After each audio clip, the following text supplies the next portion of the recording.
우리 다시 한번 인사할까요? 성령 충만하세요. 예, 성령 충만하세요. 예, 여러분 성령 충만하기를 축복합니다. 우리가 지금 앞에 3주 동안 이제 오늘까지 교회에 대한 말씀, 교회의 풍성함, 그 교회의 풍성함을 알기 위해서는 교회의 속성, 교회의 내적인 속성이 뭔가를 우리가 앞에 3시간 했고 오늘 이제 마지막 시간인데요. 니케아 신조의 교회는 어떻다고 그랬어요? 하나의 거룩한 사도적이며 보편적 교회가 된다.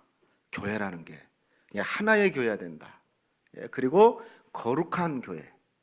교회는 거룩성, 거룩한 파장을 일으켜야 된다. 그리고 사도들의 신앙을 이어받는다. 말씀을 사도들이 전해준 말씀이 우리에게 우리 삶에 그대로 육화되어져서 드러나야 된다.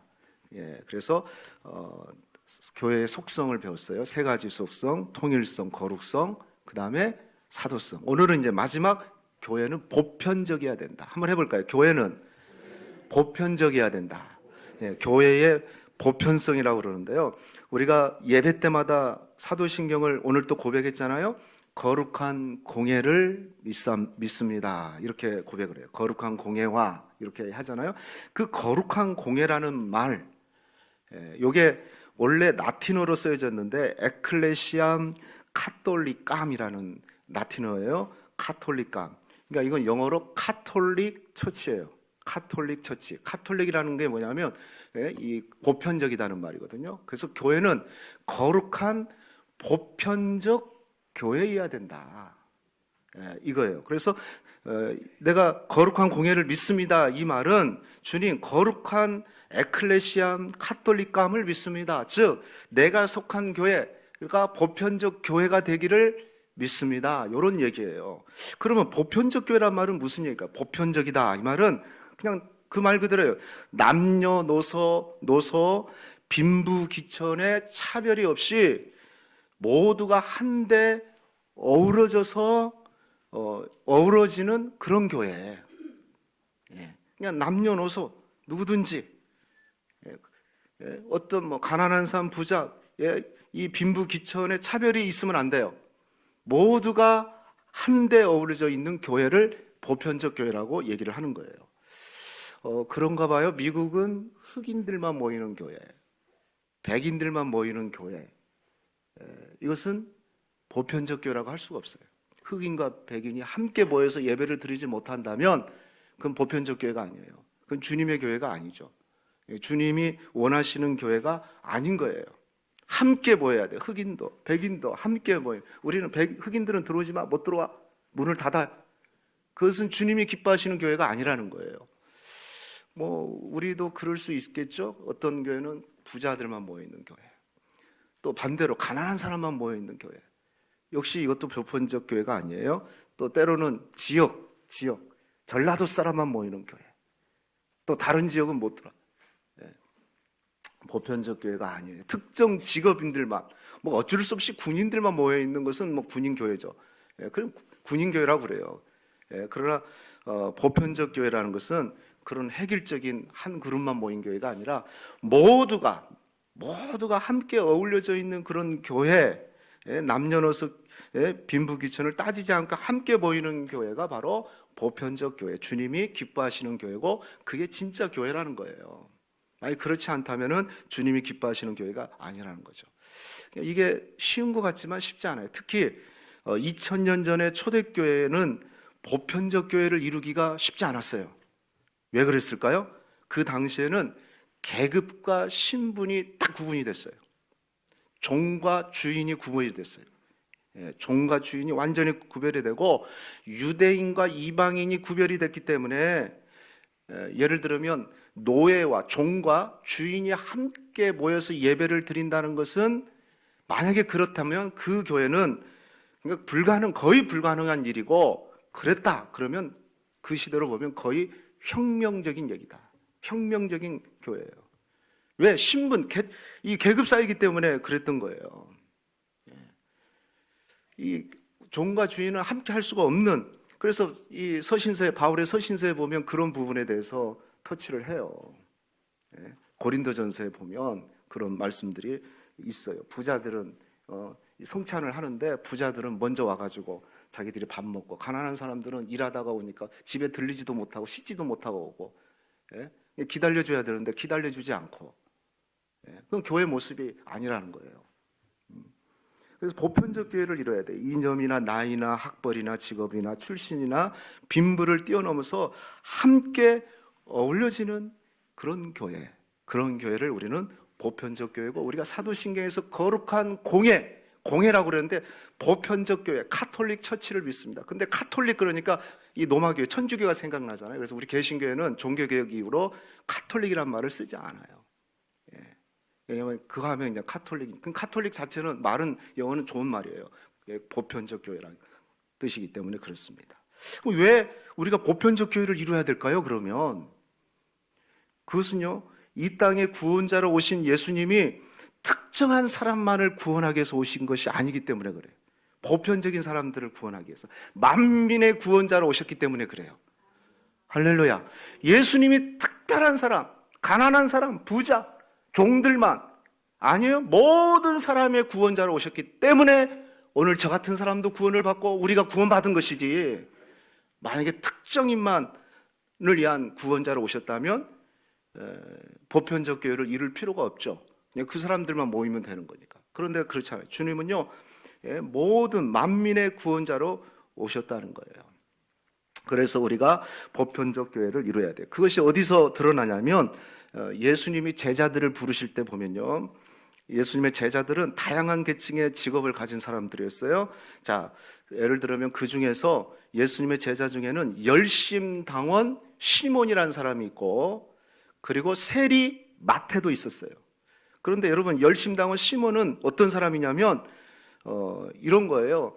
당시 이스라엘이 로마의 속국이었기 때문에 무력으로 로마 제국으로부터 자유를 쟁취하겠다는 그 그룹이 열심당원들, 시몬 사람이에요. 그러니까 뭐 어떻게 표현하면 이렇게 표현했어요. 소위 혁명분자들, 아주 급 혁명분자들. 예? 자유를 폭력으로도 우리가 쟁취해야 된다. 막 그런 사람들이 열심당원 시몬이었어요. 그에 반해서 세리 마태는 유대인들로부터 세금을 짜내가지고 그 세금을 로마 제국에다 바치면서 그 중간에서 그 세금을 착복해낸 사람이 세리였어요. 세리. 그러니까 서로 시몬의 입장에서 보면 세리 마태는 민족의 피를 빨아먹는 아주 나쁜 놈들, 소위 말해서 공적 1위, 첫 번째가 되는 거죠. 할 짓이 없어서 이 어려운 때 나라 국민들의 세금을 짜서 로마에다 바치고 자기들이 빼먹냐 하는 그런 사람들이었어요. 그러니까 시몬 입장에서는 아주 나쁜 놈들이고, 또 세리 입장, 마태 입장에서 이 시몬을 보면은 너희는 참 어린아이다, 참 대세를 모른다, 칼 한 자루, 몽둥이 한 자루 가지고 독립해 보겠다고 날뛰는 철부지에 너희들은 불과하다. 뭐 그런 무슨 얘기 하냐면은 도저히 하나가 될 수 없는 그런 분류예요. 그런데 그리스도의 부르심을 받고 그리스도 안에서 열심당원 시몬과 세리 마태가 도저히 사회적으로는 하나 될 수 없는데 한 예수님의 제자 공동체를 이루고 복음을 내서 헌신했다는 겁니다. 이게 바로 보편적 교회라는 거예요. 할렐루야. 예수님의 제자들의 부르심 속에서도 그걸 드러내게 하신 겁니다. 자, 그런데 오늘 말씀은 우리가 안디옥 교회에 대한 말씀인데, 초대교회 중에서 가장 보편적 교회의 어떤 원조라고 그럴까요? 그걸 모습을 보여주고 있는 교회가 바로 안디옥 교회입니다. 안디옥 교회. 안디옥 교회 우리가 아는데요. 자, 한번 1절 다시 한번 볼까요? 우리 1절을 한번 같이 읽어봅시다. 시작. 안디옥 교회에 선지자들과 교사들이 있으니 곧 바나바와 니게르라 하는 시몬과 구레네 사람 누교와 분봉한 헤롯의 젖동생 마나행과 및 사울이라 그랬어요. 여기 안디옥 교회에 선지자들과 교사들이 있으니, 그러니까 안디옥 교회 리더들이라는 거죠. 아마 조금 오늘날로 표현하면 그 당시는 당회란 말도 없고 당회원이란 말도 없어요. 그러니까 여기 선지자, 교사, 선생님이라고 그랬는데 오늘날로 표현하면은 안디옥 교회 당회원들이 있으니, 뭐 이렇게 표현해도 뭐 괜찮은 표현이에요. 그런데 몇 사람이 나옵니까? 바나바, 시몬, 누기오, 마나엔, 사울. 그러죠. 5명이 나와요. 5명. 예, 지금 안디옥 교회의 선지자와 교사, 당회원들, 오늘날의 당회원들이 5명이 있는데 이 사람들이 교회를 이끌었는데, 자, 이 사람들이 누군지 한번 잠깐 생각해 볼까요? 첫 번째 바나바, 우리가 잘 알죠. 바나바는 구브로 출신의 정통파 네인이에요. 네인, 유대인입니다. 네인. 예루살렘에서 안디옥 교회로 처음으로, 그래서 아주 처음으로 파송된 초대 안디옥 교회 목사입니다. 그분의 인품과 성격이 너무 좋죠. 헌신도도 좋죠. 충분히 안디옥 교회에서 당회원이 될 만한, 리더가 될 만한 자격을 갖춘 사람이에요. 예, 정통파 네인이에요. 바나바는. 그럼 두 번째 인물이 누구라고 그랬어요? 니게르라 하는 시몬 그랬어요. 니게르라 하는 시몬. 이 시몬은 누굴까? 시몬이라는 이름이 많은데요. 이 사람은 가족과 어떤 뭐 직업이나 학벌이나 이런 게 성경에 나와 있지가 않아요. 그런데 여기 말씀해 보니까 니게르라고 그랬어요. 니게르. 이 니게르란 말에서 우리가 이 사람이 어떤 사람인가를 힌트를 찾을 수 있는데, 이 니게르에서 나온 말이 뭐냐면 니그로라는 말이에요. 니그로. 이건 흑인이란 말입니다. 흑인. 예, 흑인. 그러니까 이 사람의 뭐 가족과 어떤 직업의 배경은 잘 몰라도 분명한 게 있어요. 이 사람은 흑인이다. 그런데 여러분, 2000년 전에 흑인은요, 거의 100% 노예입니다. 거의 100% 노예예요. 철저히 계급 사회라고 그랬어요. 그런데 100% 노예에 있던 사람이 예수님 복음을 믿고 지금 안디옥 교회 구성원이 됐단 말이죠. 그런데 그런 흑인이, 노예했던 사람이 정통파 네인과 함께 교회 리더십을 갖췄다? 이건 대단한 일이에요. 엄청난 사건과 같은 일이에요. 아무튼 시몬은 흑인이었어요. 그리고 세 번째 인물은 누구라고 그랬어요?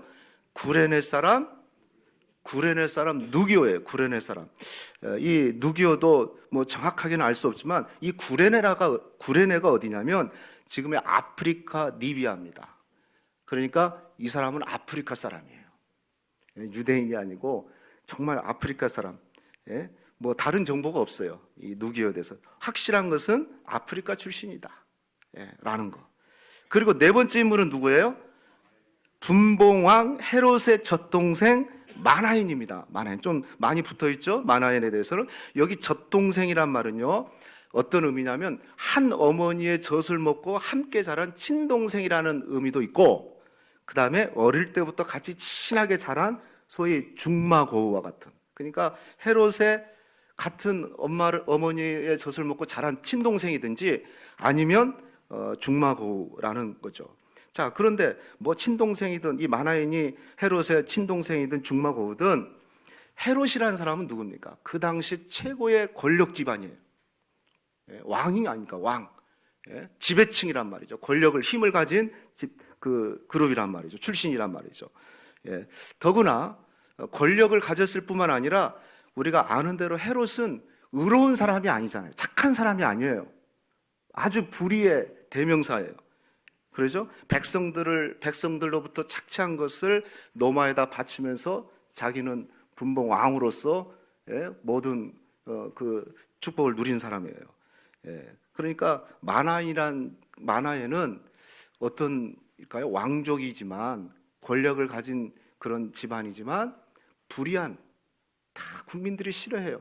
어떤 주석에는 어떤 목사님은 그렇게 설명했다. 마나에는 예전에 우리 일제시대 때 우리 나라를 일제에 바친 이한용과 같은 거하고 똑같다. 매국노다, 매국노. 그냥 그런 출신이에요. 그 사람이 복음 받고 거듭나서 안디옥 교회 리더가 된 거예요. 그리고 마지막 사울은 우리가 잘 알죠. 사울은 사도 바울을 얘기하는데, 역시 그도 예수님을 처음 모를 때는 예수님을 대적했고 핍박했고 교회를 진멸했던, 선동하는데, 교회 진멸하는데 선동했던 사람입니다. 자, 한번 생각해 보세요. 정통파 대인 바나바, 흑인 출신, 노예 출신 시몬, 아프리카 리비아 출신의 누기오, 불의한 계층의 매국노 마나엔, 그리고 예수님을 대적하고 교회를 핍박했던 사울. 어느 하나가 될 수 있는 상황이 아니에요. 그죠? 어떻게 무슨 공통점이 별로 없는 그런 상황인데 오늘 안디옥 교회가 이 사람들이 복음을 접하고 구원받아서 교회의 리더가 됐어요. 오늘날로 얘기하면은 교회의 당회원이 됐다는 거예요. 바로 이것이 뭡니까? 이것이 뭐예요? 교회의 보편성이에요. 전혀 우리 인간적으로 보면 하나가 될 수가 없어요. 섞일 수가 없어요. 어울릴 수가 없는 그런 출신, 그런 배경을 가졌는데 그리스도 안에서, 그리스도를 통해서 교회의 구성원들이 됐습니다. 이게 바로 교회의 보편성이에요. 보편적 그리스도인, 복음을 통해서 보편적 그리스도인이 됐던 겁니다. 그리고 이런 보편적 교회를 통해서 하나님은 놀라운 일을 했죠. 2절, 3절 말씀 보십시오. 주를 섬겨 금식할 때 성령이 이르시되 내가 불러 시키는 일을 위하여 바나바와 사울을 따로 세우라 하시니 이에 금식하고 기도하여 두 사람에게 안수하여 보내니라. 안디옥 교회가 기독교 2000년 역사에 선교에 큰 획을 그었던 그게 뭐냐면 최초로 교회의 이름으로 성령께서 선교사를 파송한 교회가 됐어요. 예루살렘 교회가 태동이 됐을 때는 뭐 그냥 그 핍박이 일어나고 그냥 강제적으로 흩어졌어요.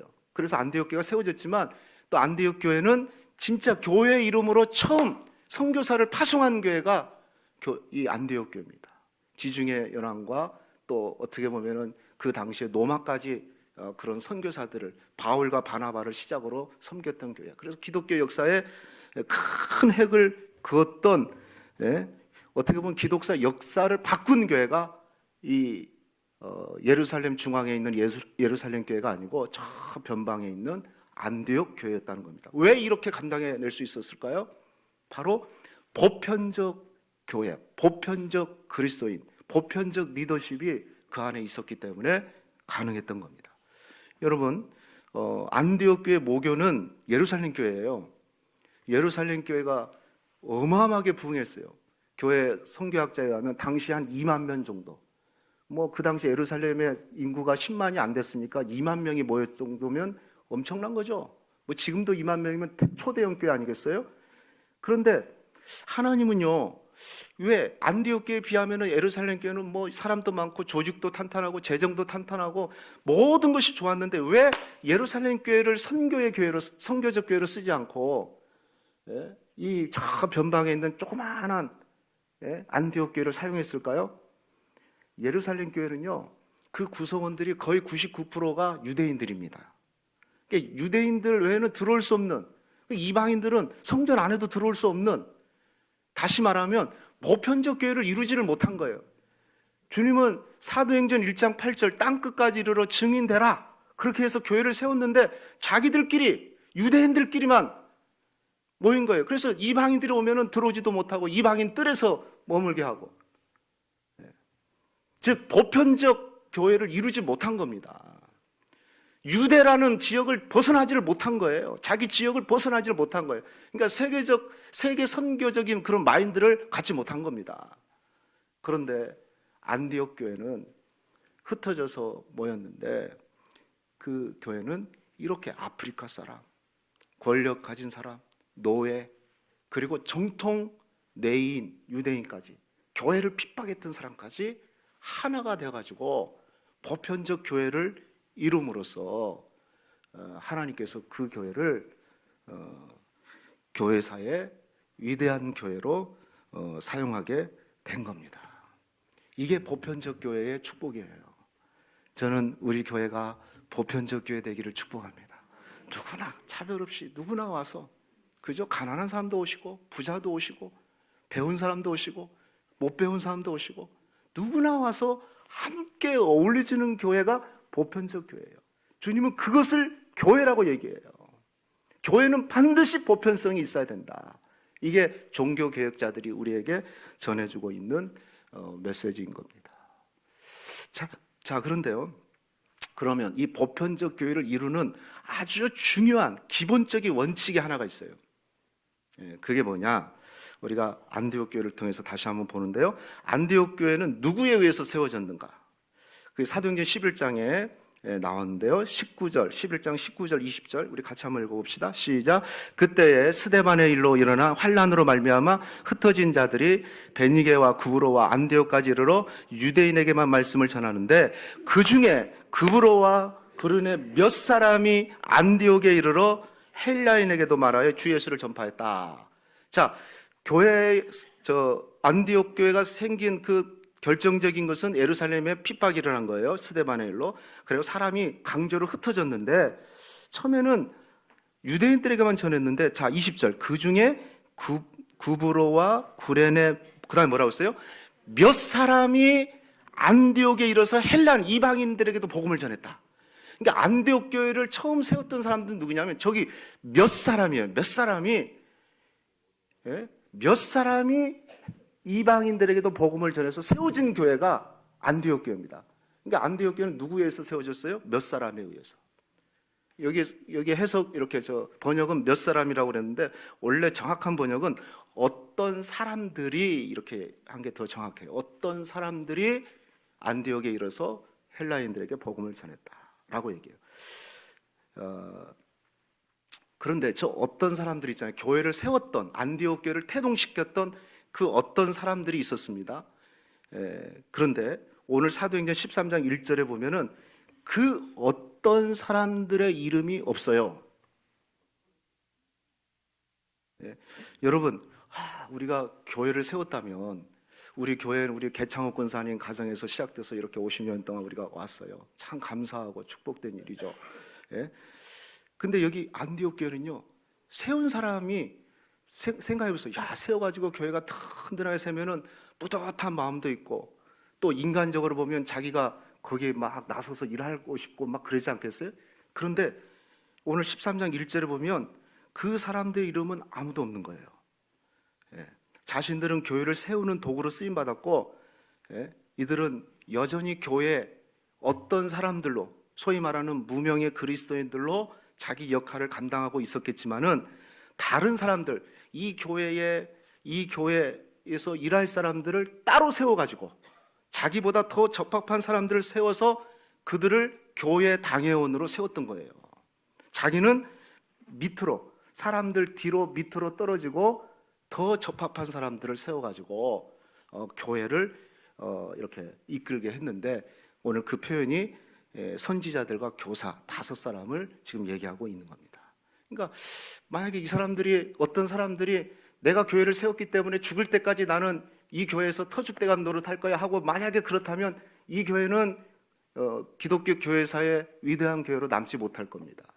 근데 자기들은 밑으로 떨어졌어요. 그리고 자신들보다 더 적합한 사람들을 세워서 교회의 일을 감당하게끔 했을 때 하나님은 그 교회를 쓰셨어요. 좀 더 쉽게 설명을 하면요, 요한복음 15장에 보면 포도나무 비유가 나오잖아요. 이 나무를 통해서 이 교회가 뭔가를 우리에게 보여주고 있는 중요한 얘기인데 여러분 한번 생각해 보세요. 씨를 뿌려서 나무가 이제 순이 돋고 새 순이 돋고 가지 이렇게 줄기가 나오고 그 다음에 첫 번째 가지가 나와요. 두 번째 가지는 어디에 나오죠? 첫 번째 가지 위에 나오고 세 번째 가지는 어디에 나와요? 두 번째 가지 위에 나와요. 어려운 거 이해하시겠죠? 그러니까 첫 번째 가지 줄기가 나온 다음에 첫 번째 가지는 첫 번째 가지가 두 번째 가지가 나오면 너 첫 번째 가지 두 번째 가지 내 밑으로 와. 그리고 첫 번째 가지가 위로 올라가지 않아요. 항상 첫 번째 가지는 맨 밑에. 또 세 번째 가지는 두 번째 가지 밑으로 가는 게 아니라 두 번째 가지 위로 올라가요. 그래서 맨 위에 있는 가지는 어떤 가지예요? 맨 마지막에 나온 가지가 맨 위에 있어요. 이게 보편적 이 교회가 뭔가에 대해서 아주 중요하게 얘기하고 있는 겁니다. 무슨 얘기일까요?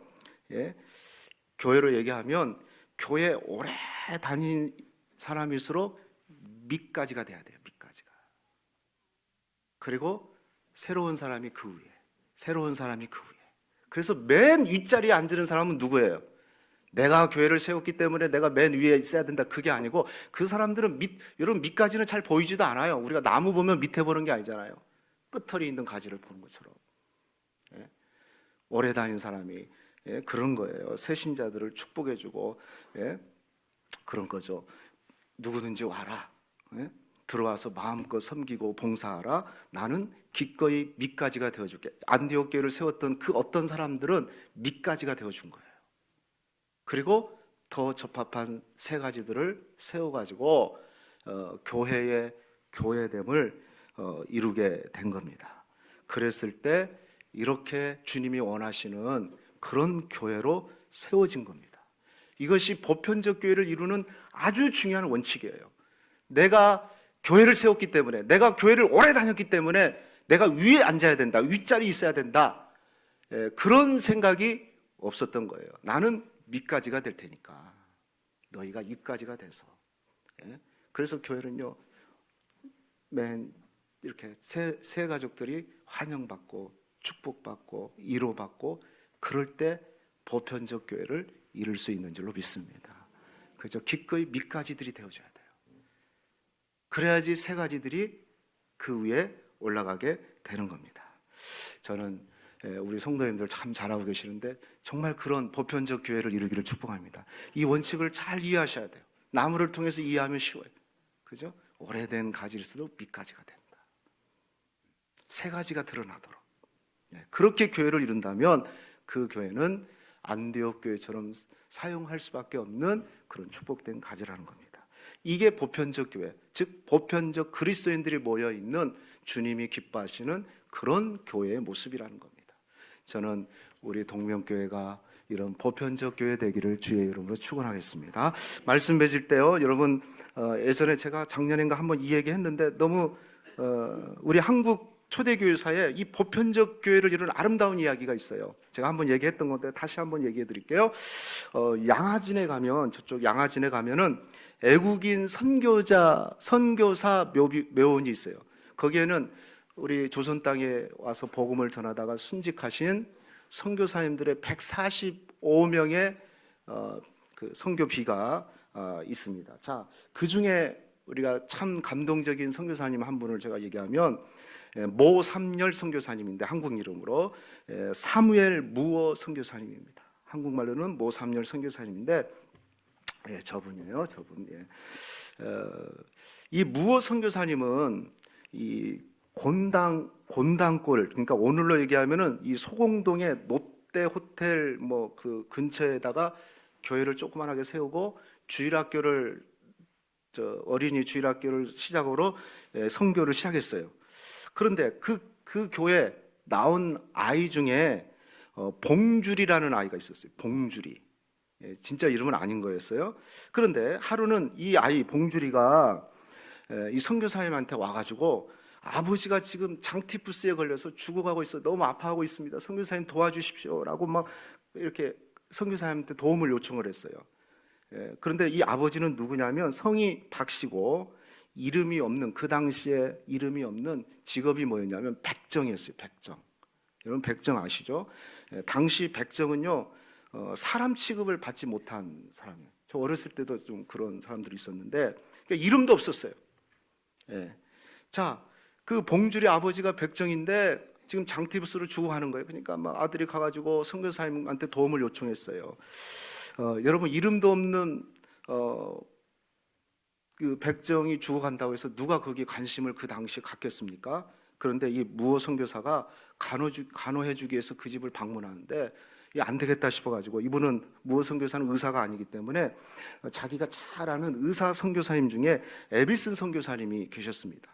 그 에비슨 선교사님을 데리고 가가지고 이 간호를 하게 됩니다. 이 에비슨 선교사는 누구냐면 그 당시에 고종 황제의 어이였어요.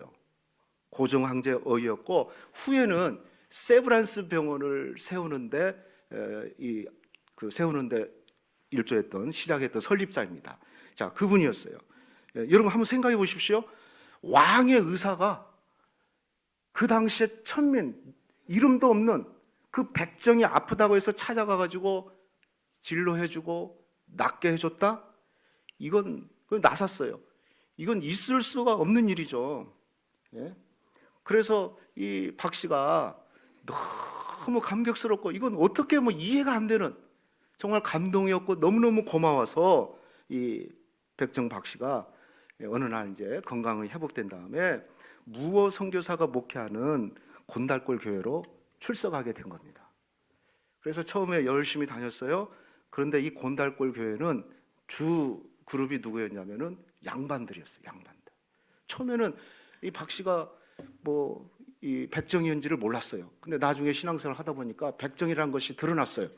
그러니까 그 교회 이 곤달골 교회 양반들이 선교사님을 찾아가 가지고 이 박 씨를 쫓아내십시오. 어떻게 우리가 백정 출신과 예배를 드릴 수 있습니까? 우리는 드릴 수 없습니다. 막 강하게 항의를 했어요. 근데 무어 선교사님은 그들의 요청을 받아들이지 않았어요. 그러니까 또 양반들이 또 갔어요. 그러면 쫓아내지 못한다면 교회 자리를 배정해 주세요. 양반들은 앞쪽에 그리고 백정들은 저 뒤에 이렇게 좀 해주세요. 그러니까 또 무어 선교사가 안 된다. 교회는 만민을 위한 예배처소지 여기에 누구 앞에 앉고 뒤에 앉고 그럴 수는 없다라고 얘기를 했어요. 그러니까 그들의 요청을 거부를 했어요. 그러니까 양반들이 이제는 교회를 떠났습니다. 다 그룹을 위해서 교회를 떠나고 창덕궁 옆에다가 홍문동 교회를 세우게 된 겁니다. 자, 이제 이런 상황이 벌어지니까 이 백정 박 씨는 얼마나 마음이 속상하겠어요. 자기 때문에 교회가 막 군지박살이 되고 양반들이 다 떠나버리고 교회가 어려움을 당하니까 백정 박 씨가 안 되겠다 싶어가지고 서울에 있는 모든 백정들한테 전도를 하기 시작한 거예요.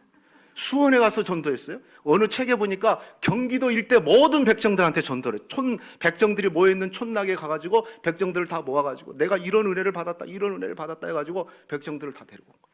교회가 막 다시 부흥이 일어나고 사람들이 많아지고 그랬어요.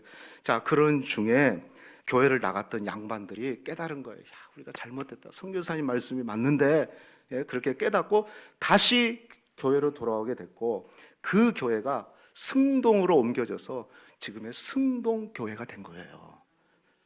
백정들과 양반들이 하나가 되는 교회. 무어 선교사는 나중에 백정 박씨에게 박성춘이라는 이름을 지어줬고요. 그리고 1911년 박성춘은 그 승동교회 장로가 됐습니다. 백정으로서 출신으로서 장로가 됐고 더 놀라운 것은 3년 후에 조선왕조의 혈통이었던 이재영이 장로가 된 거예요. 여러분, 승동교회는 백정 혈통과 왕정 혈통이 당회를 이룬 놀라운 교회가 된 겁니다. 이게 보편적 교회예요. 할렐루야.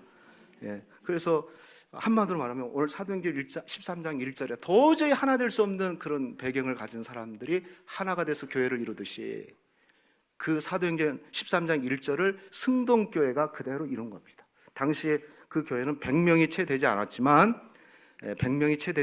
하나님이 이 교회를 이 민족을 살리는 교회로 도구로 사용하셔서 계속해서 선교사들이 항소해가지고 백정을 해방시키는 신분 차별을 없애는 일에 힘쓰게 실제로 그렇게 신분 차별이 철회되는 그런 역사가 나타나게 됐고 박성춘의 아들이었던 봉주리는 선교사님이 박서양이라는 이름을 지어줬고요. 그는 아주 똑똑했나 봐요. 재중원 그러니까 세브란스의 전신이죠. 거기에 일회 졸업생이 됩니다.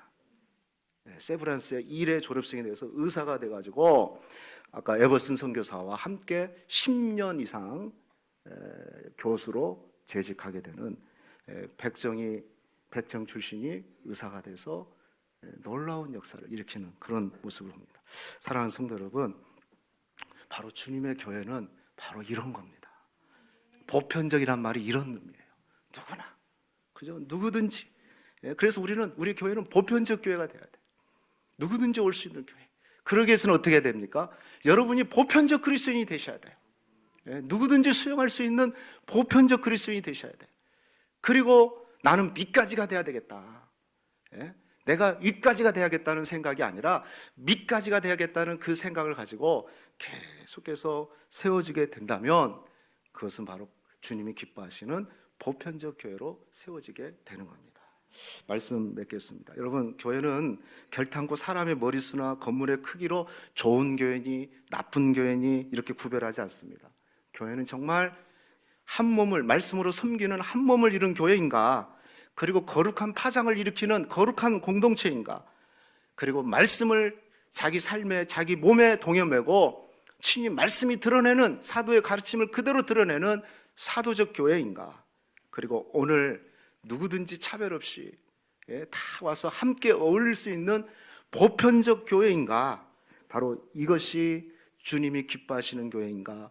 참 교회인가? 좋은 교회인가? 나쁜 교회인가를 구별하게 되는 겁니다.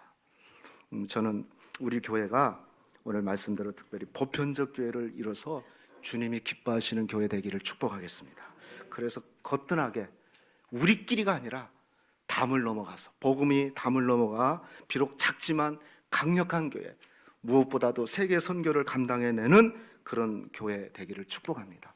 그러기 위해서는 여기 계신 모든 분들이 보편적 그리스도인으로, 나는 특별한 사람이 아니라 보편적 그리스도인으로 기꺼이 섬김의 자리에 밑가지가 되겠다는 그런 믿음을 가지고 섬긴다면 하나님은 우리 교회를 기뻐하시고 우리 교회를 기꺼이 사용하실 줄로 믿습니다.